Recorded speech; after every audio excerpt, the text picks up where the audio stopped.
Master Sharing Program တွေဆိုပါတယ်ကျွန်တော်ဒီနေ့မျှဝေချင်တဲ့အကြောင်းအရာလေးက Sales and Distribution နဲ့ပဲပတ်သက်ပြီးကျွန်တော်အမေးများဆုံးမေးခွန်းတွေကတစ်ခုဖြစ်တဲ့ Sales and Distribution နဲ့ပဲမှာအယောင်ရလက်တွေတိုးတက်မြင့်မားဖို့အတွက်ဆိုရင်အဓိကအရေးကြီးတဲ့အချက်ကဘာဖြစ်မလဲအဲ့ဒီမေးခွန်းလေးနဲ့ပတ်သက်ပြီးတော့ကျွန်တော်ပြန်လည်ဖြေကြားရင်းနဲ့ကျွန်တော်ရဲ့ sharing season လေးကိုစတင်ချင်ပါတယ် Okay Sales and Distribution နဲ့ပဲမှာ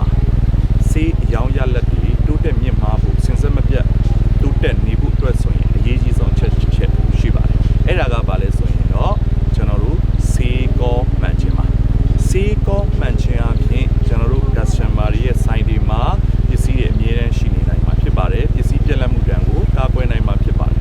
အဲ့လိုပစ္စည်းပြက်လက်မှုမရှိတဲ့အတွက်စားသုံးသူ consumer တွေအနေနဲ့လည်းသူတို့လိုချင်တဲ့ပစ္စည်းကိုသူတို့လိုချင်တဲ့အချိန်မှာသူတို့လိုချင်တဲ့အရေးအတွက်ကို